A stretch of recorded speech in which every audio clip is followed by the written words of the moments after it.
সন্দীপ, শুভ জন্মদিন। 1000 বছর আসুক তোমার জীবনে এই দিনটি ফিরে ফিরে। জন্মদিনে সন্তান মা বাবাকে নিয়ে তুমি দিনটা ভালোই কাটালে। এই আন্টির আশীর্বাদ রইল তোমার। Happy birthday to you Sandeep.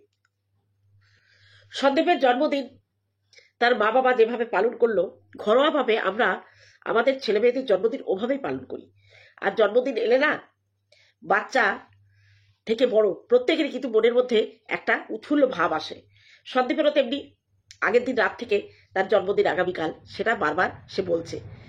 আমার 2 মেয়ে, আমার বড় মেয়ে, ছেলে মেয়ে বড় হয়ে গেছে, এখনো যদি তার জন্মদিনে ঠিক রাত 12টার পরে উইশ না করি রেগে যায়, এবং জন্মদিনের কেক কাটা পায়েস খাওয়া যাই হোক আমার কাছেই করে, ওই দিনটার জন্য অপেক্ষা করে। ছোট বোনকে বলে, মা ভুলে যায়নি তো, মা ভুলে গেলেও তুই বলে দিস। এগুলো হচ্ছে সন্তানদের একটা আবদার মায়ের কাছে। তাই সন্দীপও বারবার বলছিল আমার জন্মদিন, আমার জন্মদিন। সেও মনে মনে চাইছিল তার মা তার জন্য কিছু একটা আয়োজন করুক। শনিবার পড়েছে নিরামিষ, সেই হিসাবে ওর মা রান্না করেছে পনির টনির অনেক কিছু, পায়েস করেছে। তারপরে বাপ বেটাকে পাশাপাশি খেতে দিয়েছে। এটা একটা স্বর্গীয় দৃশ্য যে বাবার জন্মদিন পালন করছে তার বাবা মা, আর সেখানে উপস্থিত তার সন্তান। এই দৃশ্যটা সত্যি দেখে না নয়ন জুড়িয়ে যাচ্ছিল, মনের মধ্যে একটা উৎফুল্ল আসছিল। এটাই তো চায় একজন মা বাবা, তার সন্তানকে জন্মদিনের খাবার দিয়েছে, পাশে তার সন্তান বসে। এই দৃশ্য মধুর দৃশ্য, এই দৃশ্য দেখার সৌভাগ্য সবার জোটে না। যাই হোক, যাই রান্না করছে গুছিয়ে গাছিয়ে সন্দীপকে দিয়েছে, কিষাণুকেও দিয়েছে। কিষাণু তো খুব উৎফুল্ল, ওর বাবা খাইয়ে দিতে বললো। কিষাণুর কিন্তু কিছু ম্যানার্স আছে, ও বলছে আমার এটো হাত আমি খেয়াবো না। ওইটুকু বাচ্চা এই যে জিনিস, কিছু কিছু জিনিস শিখেছে, এর জন্য অনেক ধন্যবাদ। কেউ ওকে যদি বলে কোনো একটা গিফট কিংবা কিছু একটা বলে, ওর সঙ্গে সঙ্গে থ্যাংক ইউ বলে। যাই হোক, বাচ্চাটার মধ্যে অনেক দূরত্বপনা, সাধারণ বাচ্চাদের থেকে ও একটু অতিরিক্ত দূরত্ব। কোনো মানুষের একার পক্ষে ওকে সামলানো সম্ভব নয়। একমাত্র সন্দীপের মা, সন্দীপের বাবা থাকলেই কিষাণু শান্ত না, তাকে দেখে রাখতে হয়। তারপরে 2 বাবাটা একসঙ্গে খাচ্ছে, হঠাৎ কি মনে হলো, কিষাণু উঠে গিয়ে ওর বাবাকে পায়েস খাইয়ে দিল। 3 বার খাইয়ে দিল, এবং সন্দীপও তার বাচ্চাকে 3 বার পায়েস খাইয়ে দিল। এটা হচ্ছে যথাযথ রিচুয়াল। বাবা মার কাজটা কিষাণু করেছে। যে পায়েসটা তার মার খাইয়ে দেওয়ার কথা, সেটা কিন্তু কিষাণু খাইয়ে দিয়েছে। ছোট্ট পাপা বাবাকে পায়েস খাইয়ে দিয়েছে। খুব ভালো লাগছিল আমার এই জায়গাটা, মনে হচ্ছিল এই দৃশ্যটা বারবার দেখি। এই ছোট ছোট পাকা পাকা হাতে বাবাকে পায়েস খাওয়ানো, আবার উল্টে বাবাওকে খাওয়ানো, এবং সব থেকে ভালো লাগছিল শুকনো ভাতগুলো তুলে তুলে খাচ্ছে। বাচ্চারা এটাই করে। বড়দের খেতে দিলে, পাশাপাশি ওদের বাটিওয়ালা খেতে দিলে, বাটিতে করে তরকারি দিয়ে খেতে দিলে খুব খুব খুশি হয়, এবং সে তরকারি দিয়ে মাখিয়ে খাওয়া পছন্দ করে নেই, নিজে হাতে সে শুকনো ভাতগুলো তুলে দিচ্ছিল। ব্যাস এইটুকু। জন্মদিনের পরে রাতে আবার কেক কাটা হলো। কেক কাটতে গিয়ে কিষাণু ব্যস্ত। কিষাণু বলছে, বাবা, জিজ্ঞেস করা হচ্ছে জন্মদিনটা কার? পাপার, কিন্তু কেক ও কাটবে, এটাই স্বাভাবিক। আমার বড় মেয়ের জন্মদিনে আমার নাতি কেক কাটে, আগে নাতি কাটতো। এটাই স্বাভাবিক যে মা বাবার জন্মদিনে বাচ্চারাই কেক কাটে, এবং সুন্দরভাবে জন্মদিনটি পালন করলো। কিন্তু এই সুন্দর জন্মদিনের মাঝখানে কালিমা লেপন করার জন্য একজন তো আছে, ওয়াইটির দিদি, কন্ট্রোভার্সির শিরোমণি দিদি। সে তো এই জন্মদিনের মধ্যে 1000টা ভুল ধরলো। প্রথম ভুল ধরলো, আমি প্রথম আমার মতো করে সাজিয়ে বলছি। প্রথমে বললো যে বাচ্চাটাকে খাওয়াতে বললো, বাচ্চাটা এটো হাতে খেতে দিল না, মানে বলছে এটো হাতে খেতে দিব না, খেতে দিতে নেই। কিষাণু বললো তাকে জোর করে খাওয়ানো হলো, ক্যামেরা কাট করে। তা দেখ, ওইটুকু বাচ্চার মনে আছে যে এটো হাতে কাউকে খেতে দিতে নেই। কিন্তু দেখ, তুই বুড়ো ধারি মেয়ে, তোর শ্বশুর শাশুড়িকে, বাবাকে তো এদিন বাবাকে ডার হাত দিয়ে চামচ দিয়ে তুলে দিচ্ছিলি, সেটা আলাদা কথা। তুই তোর শ্বশুরকে ইলিশ মাছের পেটা ভাজা বেগুন দিয়ে যেটা করেছিলি, আজ থেকে 2 বছর আগে তোর একটা ভিডিওতে দেখেছিলাম, ডান হাতে এঁঠো কাটা মাখানো আছে, সেই এঁঠো কাটা মাখানোর ডান হাতে ইলিশ মাছের সেই পেটিটা শ্বশুর শাশুড়িকে তুলে দিলি। দেখ, ওইটুকু বাচ্চার মধ্যে যে ম্যানার্সটা আছে, সেটা তোর মধ্যে নেই। তারপরে বললি যে সন্দীপ যে পায়েস খেয়েছিল, তার ছেলেকে কেন ওই পায়েস খেতে দিল? জন্মদিনের পায়েস নাকি ও ছাড়া আর কেউ খেতে পারে না। এটা ভুল তথ্য দিলি। এটা ভুল। আসলে কি তোর, দেখ, তুই বললে রেগে যাবি, কষ্ট আমরাও দিতে চাই না। বাড়িতে বাচ্চা না থাকলে তার জন্মদিন, তার আচার আচরণ তুই জানবি না। তুই ওই দেখে স্ববিরোধী কথা বলবি, সেই জন্য বলিস। বাচ্চাকে, যার জন্মদিন, তার পায়েসটা তার মা বাবা ছাড়া অন্য সবাই খায়। তার জন্য যেটুকু তোলা হয়, পায়েস তো আলাদা হাঁড়িতে করে থাকে, গামলা কড়াইতে, যাই হোক, যেটুকু ওই সন্তানের জন্য তোলে, সেই পায়েসটা, সেই খাবারটা, আর ওই সন্তানের পাতে যা যা দিয়েছে সেই খাবারটা, ওই পাতের খাবারটা বাবা মার খেতে নেই। তাছাড়া নিজের সন্তান, ভাই বোন, ভাইপো ভাইদি সবাই খেতে পারে। একমাত্র সন্দীপের ওই খাবারের মধ্যে থেকে থালায় পাতে যেগুলো দিয়েছিল তার আশেপাশের খাবার শিলা এবং সন্দীপের বাবা খেতে পারবে না। তাছাড়া কিষাণও খেয়েছে, আর কিষাণই তো খাবেই, সে তো তার সন্তান।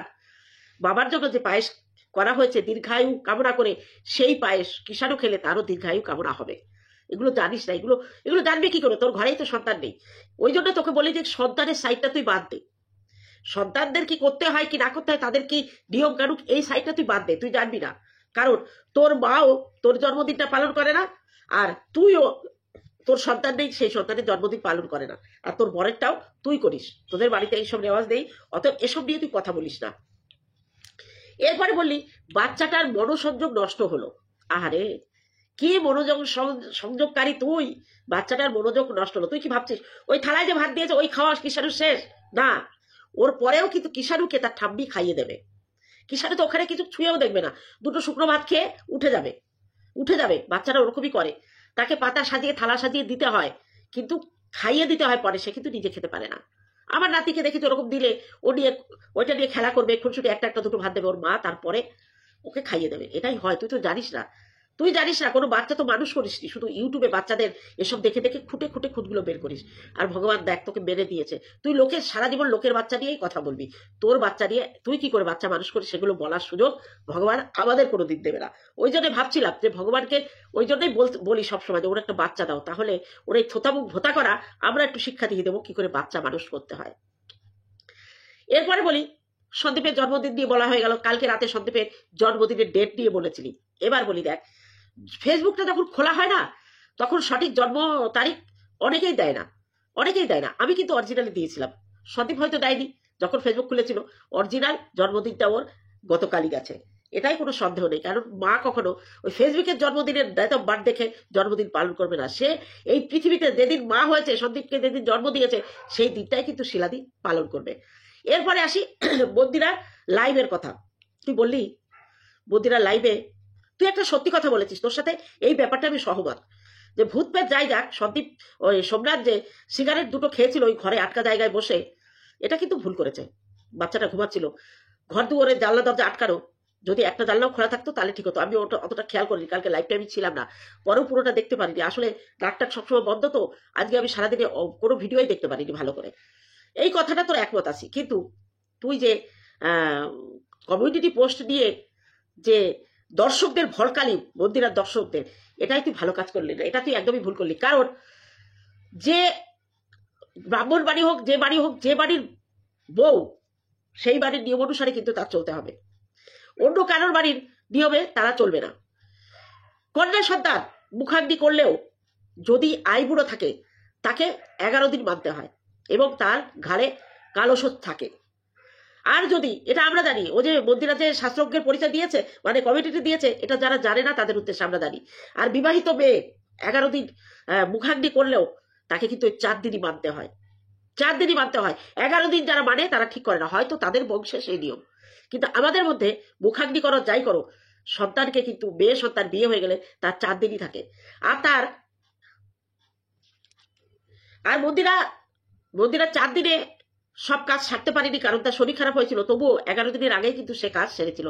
ওই কাজের পরে তার ঘাড়ে কিন্তু কালো সুচ বলে কোনো ওষুধ থাকে না। এবার বাড়িটা 4 দিনে মন্দিরার ওষুধ উঠে গেছে, ওই বাড়িতে নারায়ণ শিলা প্রবেশ করেছে, এটা ভালো। বাড়িটার যদি কোনো গাছ হতে ভাব থাকে সেটা কেটে যাবে।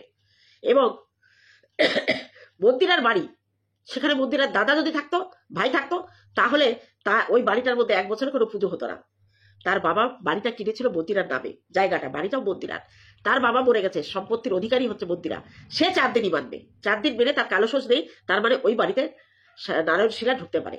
তুই এত কিছু বলিস কি করে রে? তুই কিছু মানিস নিয়ম কানুন? মানিস না। দেখ, ঠাকুর পেতেছিলি, গোপু সোনাকে আলাদা রেখেছিলি, ওই যে বললি গোপালকেও ঢুকিয়ে দেবো আসনের মধ্যে, তারপরে তোর বরই পুজো করে, তুই কিন্তু করিস না। আর বরের পুজোটা কি নিষ্ঠা সহকারে দেখাস। তবে তোর বর যে এই যে সকালবেলা ধুলো দেয়, এটা ঠিক না, এটা সন্ধ্যাবেলা দেওয়া উচিত। যাই হোক, সেটা তোদের ব্যাপার, পুজো আশ্রা নিয়ে তোদের মতোই তোরা করবি। এরপরে আসুই তোর বুনুর ব্যাপার, এ ব্যাপারে দেখিস না বন্ধুরা। আজকে টিনুর ব্লগটা দেখলাম, তোমরা একটা জিনিস খেয়াল করেছো কি না করেছো, টিনুর ভাই না দাদা যাচ্ছে শ্বশুর বাড়ি, যথেষ্ট বয়স হয়েছে, শ্বশুর বাড়ি যাচ্ছে বউকে নিয়ে, মা টাকা দিচ্ছে, আবার সে টাকাটা গুনে গুনে নিচ্ছে। কিরে দালাল, সীমার ছেলে শ্বশুর বাড়ি থাকে, নিষ্কর্মা, কোনো কাজ করতে পারে না, সোমনাথ বউয়ের ইনকামে খায়, তার কোনো, তবুও তার একটা ব্লগ চ্যানেল আছে, ধর্মের সার। কল্লোল কিছু করে না, কিন্তু আমরা দেখেছি কল্লোল সারা জীবন ব্যবসা করে, ছোট দোকান করে, কাপড়ের দোকান, মাঝখানে মুদিখানা করেছিল, আবার কাপড়ের দোকান। একে বলেছিস নিষ্কর্মা। নিষ্কর্মা আমাদের প্রিয়ার বর গাড়ি চালায়, মাঠের কাজকর্মও করে, অথচ তাকে বলিস নিষ্কর্মা। তা টিনুর দাদা তো ধর্মের সার, টিনুর দাদাও তো ধর্মের সার, ওই টোটো চালায় কি না চালায়, গাড়ি চালায় কি না চালায়, দেখেছিস মার কাছ থেকে হাত পেতে টাকা নিয়ে শ্বশুর বাড়ি যাচ্ছে। এ নিষ্কর্মা নয়, নিষ্কর্মা নয়। কদিন কাজ করে, কাজ করে যে কদিনই কাজ করুক, ওই ধেই ধেই করে ঘরের মধ্যে বোর পেছন পেছন ঘুরে বেড়ায়। তা তোর বুড়ুকে বলতে পারিস না যে তোমার ভাই তোমার দাদা কিছু করে না? ওকে বলতে পারিস না ধর্মের সার, নিষ্কর্মা, একটা জলহস্তির মতো থাকে, খায় দায় বোর পেছনে ঘুরে বেড়ায়, বোরকে এখন রিলস করতে সাহায্য করে। সে বেলায় একবারও কোনো কথা নেই, তাই না? বুনুর সঙ্গে হয়ে গেছে, সেটা অবশ্যই হবে। বুনু গোখরো সাপের লেজে পা দেবে না, ছবল তো তাকে খেতেই হবে। আচ্ছা, তোর ফোকলা, ফোকলা কোথায় গেল রে? ফোকলার কোনো খবর জানিস? সে নাকি কয়েক মাসের জন্য সমস্ত সোশ্যাল সাইট থেকে নিজেকে বিরত রেখেছে। কি ব্যাপার? ব্যাপারটা তো সুবিধার মনে হচ্ছে না। আসল ঘটনাটা কি? ফোকলার সঙ্গে কি আমাদের টিনুর হয়ে গেল? শখ মিটে গেছে? মিটবেই তো, কারণ সন্দীপের সঙ্গে যখন ছিল তখন ভেবেছিল আহারে ফোকলার কি কি কি শখ মিটে গেছে। না হলে জানি না কেন তোদের ভেতরে ভেতরে কি খেলা চলছে বুঝতে পারছি না। হঠাৎ করে যে ছেলেটাকে তুই সুপুরুষ ভেবেছিলি, সন্দীপের থেকে ভালোবাসার দাম বেশি দেবে, সেটা বলেছিলি যে সত্যি তার আত্মসম্মান বোধ আছে, সারা জীবন ভালোবাসার মর্যাদা দিয়ে যাবে, যেটা 5 বছরে সন্দীপ দিতে পারিনি। হঠাৎ করে তাকে গাটার কেন বলছিস রে? আগে 3-3টে মেয়ের সঙ্গে সম্পর্ক করে এসেছে, সারা হাতে সিগারেটের সেকা, তা সত্ত্বেও তুই তাকে সুপুরুষ বলে আখ্যা দিয়েছিলি। হঠাৎ করে তাকে গাটার কেন বলছিস? তোকে কুপ্রস্তাব দিয়েছে নাকি তুই প্রস্তাব দিয়েছিলিস? সে মানতে রাজি না। কোনটা? সত্যি তো একদিন সামনে আসবেই, কারণ ওই ফোকলা সোশ্যাল মিডিয়া থেকে কয়েক মাসের জন্য বিদায় নেওয়ার সময় কিন্তু বলে গেছে সত্যটা সামনে আসবে। আমরা অপেক্ষা করি কি সত্য আসে। আজকে এক ভিউয়ার্স আমাকে ফোকলার ইনস্টাগ্রামের প্রোফাইলটা পাঠালো, সেখানে কিন্তু কোনো ছবি এখন আর নেই, সেখানে একটা পোস্ট আছে, সমস্ত সোশ্যাল সাইট থেকে ব্রেক নিলাম, সময় হলে কোনোদিন ফিরবো, আর সবটাই বলবো, ভালো থেকো সবাই। কিছু একটা তো গড়বড় হয়েছে। আমার মনে হয় ফোকলাকে আমাদের টিনু লাথি মেরেছে। কিরে, তোর বোনের কি সন্দীপের ওই ঘর বাড়ি দেখে লোভ লাগছে? আর বিশেষ করে বাথরুমটা, ওরে বাবা, সন্দীপ যা বাথরুম বানিয়েছে না, একেবারে দেখার সাথে সাথে হ্যাঁ ঠিক লাভ দিয়ে উঠেছে। কথাবার্তা চলছে নাকি? কোনো লাভ নেই। ওই বাথরুম দেখে না, ওই ছাদের ঝামা ওঠা বাথরুমেই চান করুক, ওই বাথরুমে স্নান করবে অন্য কেউ। আমাদের কিষাণুর নূতন মা, হ্যাঁ, কে কিষাণুর নূতন মা হচ্ছে সেটা আমরা জানতেই পারবো, কারণ আপাতত তো কেউ এখনো সিলেক্ট হয়নি না। মেয়ে দেখাশোনা মনে মনে চলছে হয়তো, আমি জানি না। এই নানান কথাবার্তা বলে, বিশেষ করে অরিন্দম তো শালা বউ আনার জন্য ব্যস্ত। তা তোর বনুকে বলে দিস স্বপ্ন অধুরা থেকে যাবে। সে ফোকলার ওই যে পাশে যে পচা পুকুর, ওই পুকুরেই চান করুক, ওই বাথরুমে আর তার স্নান করা লাগবে না। জানি না তোদের পেটে পেটে কি বুদ্ধি আছে, শয়তানের তো ছলনার অভাব হয় না। তা চলো বন্ধুরা, সবাই সবার কমেন্টগুলো পড়ে পড়ে উত্তর দেয়। আমরা একটু আজকে টিনুর কমেন্ট বক্সটা ঘুরে আসি, কি কি লেখা আছে সেখানে। দারুণ কমেন্ট এসছে। ফোকলার সাথে থাকছিস আর বলছিস সন্দীপের জন্য সিঁদুর পরিস, তোর ভিউয়ার্স নাকি নার্সারির স্টুডেন্ট, তুই যা বলবি সবাই বুঝে নেবে। হাসালি, তোর ক্যারেক্টার, তোর ক্যারেক্টারের যে অবস্থা না, তোর চেহারার যে অবস্থা, ডাক্তার দেখা। হঠাৎ করে এই 6 মাস পরে তার সন্দীপের সিঁদুর বলে লিখতে হলো কেন রে? বাথরুম দেখে পছন্দ হয়েছে তাই?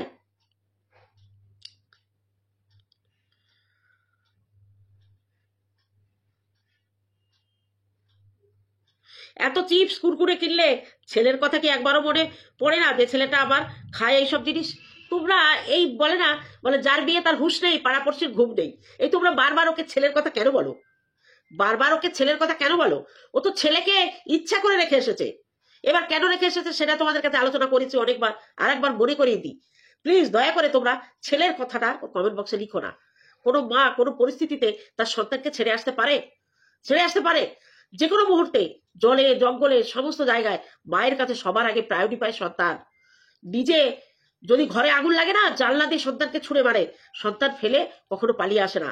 আজকে ওর দালাল দিদি যে ছেলের অযত্ন বলছে, ছেলের যত্ন হচ্ছে না, ছেলে কষ্ট পাচ্ছে, টিনুর পায়ে ধরে ধরে বলছে তুই ছেলে দিয়ে আয়, এগুলো বৃথা। ও ছেলেটা রেখে গেছে, ও জানে তার ছেলে তার শাশুড়ির কাছে সযত্নে রাখা আছে, তার বাবার কাছে, তার ঠাকুর দাদার কাছে সে ভালো আছে। কিন্তু দালাল তো মানবে না, তার তো কন্টেন্ট চাই।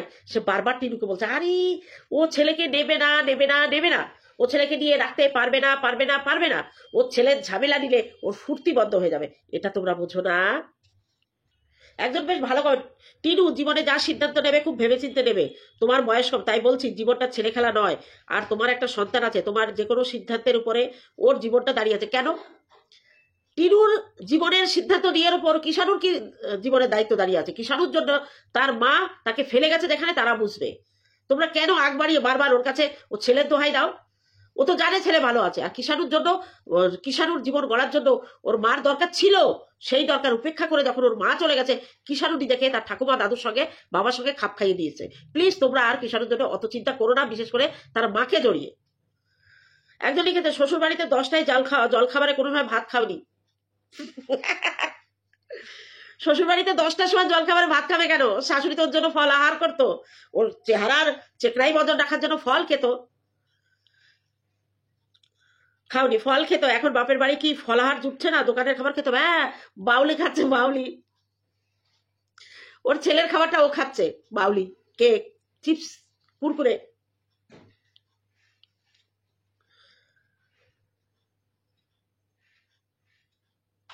একজন লিখেছে তুমি ছেলেকে দেখতে যাও, দরকার হলে প্রশাসনের সাহায্য হেল্প নাও, মা হয়ে তোমার এইরকম কি এইরকম আদো আদো কথা এত বিরক্তিকর লাগছে, কি বলবো। দীঘা যাও, ছেলে নিয়ে যাও, তুমি একদম বাজে ইমেজ ক্রিয়েট করছো নিজের। তোমাদের এত চিন্তা কিষাণুকে নিয়ে, কিষাণুর চিন্তা করার জন্য কিষাণু ঠাকুমা দাদু বাবা আছে। আর দীঘা যাবে ও ছেলেকে নিয়ে, আর সন্দীপ ছাড়বে? আরে ও ছেলেকে দেখতে চায় না, ছেলে ওর নতুন জীবনের পথের কাটা। ছেলেকে নিয়ে গেলে ওই প্রেমিকের সঙ্গে দুপাশে পা দিয়ে মোটরসাইকেলে চড়া যাবে না। আমরা তো সাধারণত জানি টাকার থেকে টাকা সুদ বেশি। একজন লিখেছে ফকিরনি সোনার জিনিস কিছু নাই। আছে তো, সোনার জিনিস সব আছে, শ্বশুরবাড়ির সব সোনার জিনিস পোটলা করে নিয়ে গেছে। দেখো না, বেলকুড়িটা পালিশ করে এনে পড়েছিল, ওই যেদিন আমি ভিডিও করেছি তার পরের দিন খুলে রেখেছিল। কমিউনিটি পোস্টে দেখলাম না, ওই লাল লালটা দিল, আবার বেলকুড়ি পড়বে, বললো তো সোনারটা পড়বে। তোমরা বোঝো না কেন? সব সোনা। এমনকি এত বড় নচ্ছার মেয়ে, ওর ছেলেকে যে গিফটটা দিয়েছিল, ও ছেলের জন্মদিনের উপহারগুলো নিয়ে চলে গেছে। আংটি, সোনার চেন, এই জন্মদিনে সোনার চেন সন্দীপ করে দিয়েছে। আর যে চেন দিয়েছিল দমদমের যারা স্বর্ণকার, 2 মেয়ে আর মা এসেছিল, ওরা আগের বার চেন দিয়েছিল, সে এবার আংটি নিয়ে এসেছে। ও সোনার জিনিস নেই, ও সব চুরি করে নিয়ে গেছে। একজন একটা দুর্দান্ত কমেন্ট করেছে, বলেছে টিনু তুমি নিজের মতো সুদীপ্তর সঙ্গে ভবিষ্যৎ জীবনটা কাটাও, প্লিজ কিষাণুর ভবিষ্যৎটা নষ্ট করো না, ওকে নিজের কাছে আনার চেষ্টা করো না। কিষাণু রাজপুত্রের মতো ওই মিত্র বাড়িতে আনন্দে আছে, তার প্রিয় ভালোবাসা মানুষজনের সাথে। ওখানেও সারা বাগান উঠোন পুরো বাড়ি দৌড় ঝাঁপ করে আনন্দে পাড়ার ছোট বড় মানুষদের ভালোবাসা। সুন্দর ছেলে বেলাটা বেড়ে উঠছে, তাকে জোর করে মনের রেশারেশিতে নিজের কাছে এনো না, এতে কিষাণুর ভালো কোনো দিক দিয়েই হবে না। কারণ ভালোবাসার মানুষজন ঠাকুমা ঠাকুরদাদা আর প্রিয় বাবাকে ছেড়ে ওর মানসিকভাবে অসুস্থ হয়ে যাবে। তাই মা হয়ে নিশ্চিত চাইবে যে ছেলে যেন সুস্থভাবে আনন্দে থাকুক, থাকুক, যাতে ওরা দিতে পারবে, তুমি পারবে না। যেটা ওরা দিতে পারবে সেটা তুমি পারবে না, আর সেটাই তুমি মনে মনে খুব ভালো জানো, কিন্তু প্রকাশ করছো না। হাততালিটা না দিয়ে পারছি না। এই যে কমেন্টটা করেছে, কে করেছে দাঁড়াও, পম্পা,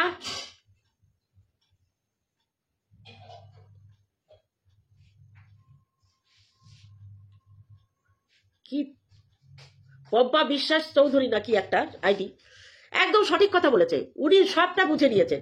কারণ কিষাণু হচ্ছে মিত্র বাড়ির সন্তান, তার নিজস্ব বাড়ি আছে, তার নিজস্ব গাড়ি আছে, মোটরসাইকেল 2টো। ওরও নিজস্ব মোটরসাইকেল আছে, একটা সাইকেল আছে 2 চাকার। অত বড় বাড়ি, উঠোন, ছাদ, অত সুন্দর টাইলস বসানো ঘর, বাথরুম, সবকিছু কিষাণু সাবলীলভাবে বাতকুল্লার বাড়িতে বেড়ে উঠছে। কেন? ওই ফোকলা একটা নোংরা বাজে চরিত্রহীন ছেলেকে তার মা বিয়ে করেছে বেআইনি ভাবে। ওই ফোকলাকে গিয়ে ও বাবা ডাকবে? আশা করে কি করে সবাই যে মা ছেলেকে নিয়ে যাও। আইনও না, যখন রায় দেয় জজ সবকিছু শুনবে, সবকিছু দেখবে, তারপরে দেবে।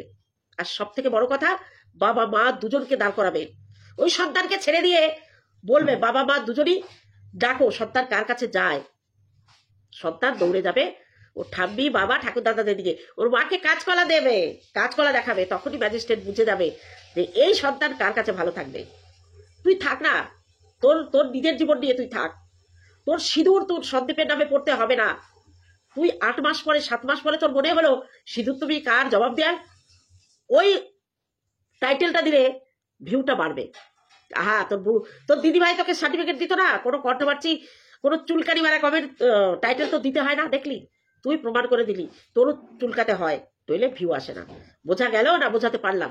তা সত্যি তুমি যে কমেন্টটা করেছো একদম সত্যি। কিষাণুর সঠিক জায়গায় কিষাণু আছে। কিষাণুর কখনো ওই আউ শক্তি আর অমাবস্যার মুখে মুততেও যাবে না। তারাও কোনো সময় নাতিপুতির কথা ভাবে না। আর মা তো সঠিক জায়গায় সন্তানকে ছেড়ে দিয়ে গেছে। সে জানে কিষাণু আমার কাছে ভালো থাকবে না। এই কমেন্টটা করার জন্য তোমাকে হ্যাটস অফ। ফোকলার সাথে মানাতে হবে, তাই দিন গামলা ফোকলার মতো হয়ে যাচ্ছে। চিন্তা নেই, গামলা সাইন দেবে না। বুঝলাম না কমেন্ট। একজন কমেন্ট করেছে ফোকলার রাগ হবে, কিন্তু ফোকলার সঙ্গে ভ্যালেন্টাইন ডে বিয়ে বাড়ি করছিস, ফোকলার বাড়ি থাকছিস, আর বলছিস সিঁদুর তুমি সন্দীপের নামে পড়ছো। ওই জন্য ফোকলা মানে এই সিঁদুর তুমি কার, এই কথা বলাতে না ফোকলার খুব রাগ হয়ে গেছে, চুনা গরম হয়ে গেছে। বলছো আমার সঙ্গে শুচ্ছে, খাচ্ছে, আমার সঙ্গে ঘুরিয়ে বেড়াচ্ছে, অথচ ও ড্রাইভার হয়ে আমি ঘুরে বেড়াচ্ছি, মোটরসাইকেলের পেছনে দিয়ে ঘুরছি, অথচ সিঁদুর পড়ছে সন্দীপের নামে।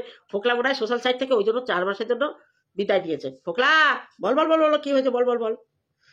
যার সন্তান আছে তার কোনো হুঁশ নেই, যত চিন্তা পাবলিকের। এইসব মেয়ে মা হওয়ার যোগ্য না। দারুণ বলেছে, দারুণ, তোমার জন্য হাততালি। যার সন্তান তার হুঁশ নেই, পাড়াপড়শির ঘুম নেই, এ হয়েছে সেই রকম। একজন কমেন্ট করেছে টিনু মুন্ডিকে অনেক ভালো ভেবেছিলাম, সে নিজেই কিনা পরকীয়ায় জড়িয়ে পড়লো। আমারই তো লজ্জা করতেছে এটা জানার পর। এখনো সময় আছে, স্বামী সন্তানের কাছে ফিরে যাও। আহারে, অনেক সময় নষ্ট হয়ে গেছে, দেরি হয়ে গেছে, এখনো চাইলেও আর ফিরিয়ে যেতে পারবে না। সন্দীপ পুরুষ, সন্দীপ মেনে নেবে না। তারপরে একজন কমেন্ট করেছে টিনু তোমার ভিডিও আগে দেখতাম যখন তোমরা দুজনে একসাথে ভিডিও করতে, এখনো দেখি, সব ভালো, কিন্তু একটাই কথা বলবো, আমি খুব ভালো আছি এটা দেখানোর চেষ্টা করো না। আমিও একটা মেয়ে, জানি তোমার জীবনে অনেক ওঠানামা চলছে, নিজে সত্যি ভালো থেকো।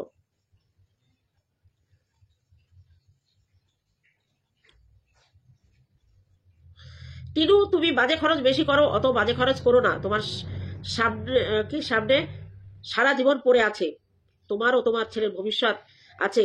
টিনু একটা কথা ওয়াইটি খুব শুনছি, ওয়াইটি তুমি ও সন্দীপ আবার একসাথে থাকবে। ঠাকুরের কাছে প্রার্থনা করি সেটা যেন সত্যি হয়। সত্যি হলে আমি খুব খুশি হব। তোমরা একসাথে থাকলে তোমাদের বাচ্চাটার উজ্জ্বল ভবিষ্যৎ হবে। কিষাণু খুব বুদ্ধি আছে, শুধু একটু ভালো করে নজর দিয়ে রাখতে হবে। অত চিন্তা করে লাভ নেই। কিষাণু তার বাবা, তার ঠাকুমা, ঠাকুরদাদার কাছেই থাকবে। কিষাণুর মাকে দরকার নেই। যখন দরকার ছিল তখন তার মা তাকে গুরুত্ব দেয়নি, এখন শেষ হয়ে গেছে। আমি নিজে কিষাণুকে জিজ্ঞেস করেছিলাম বাবু মায়ের কাছে যাবি? না। মা কোথায়? মামা বাড়ি। একবারও ফিরে তাকায়নি আমার দিকে মায়ের কথা বলাতে। মায়ের ও ভিডিও দেখতে দেখতে ওর মায়ের ভিডিওগুলো এলে না, আগে ঠাম্মিকে বলতো উঠিয়ে দাও, ও ঠাম্মি উঠিয়ে দিত, এখন সে নিজেই স্ক্রল করে উঠিয়ে দেয়। মা নামক বস্তু জীবনে ওর কাছে কোনোদিন ছিল না। জন্ম দিলেই সন্তানের মা হওয়া যায় না। মায়ের কষ্টে, মায়ের যন্ত্রণা ভোগ করতে হয় সন্তানের জন্য, সেটা টিনু কোনোদিন করেনি। সেই যন্ত্রণা ভোগ করেছে শিলা। ঠাকুমা নিজে মানুষ করেছে নিজের সন্তানের মতো নাতিকে। আর টিনু সবসময় নিজের ফিগার মেনটেনের জন্য বাচ্চাটাকে সময় দিত না, বাচ্চাটাকে মুখের দুধ ঠিক মতো খেতে দিত না, রাতে শুধু ঘুমানোর সময় একবার দিত। সেই নেশাটা এখনো আমাদের কিষাণুর আছে। তোমরা অত চিন্তা করে নিজেদের ঘুম কামাই করো না। টিনু ফিরতে চাইলেও সন্দীপ আর তাকে এখন ফিরিয়ে নেবে না। আর আমি ব্যক্তিগতভাবে এখন বলবো যে না, আশা করেছিলাম জন্মদিনে তুমি আসবে। তুমি যখন জন্মদিনে আসতে পারোনি, টাকার শোকে কাঁদছিলে, সেদিন বুঝে নিয়েছি মাতৃত্ব বোধ তোমার ভেতরে কোথাও নেই।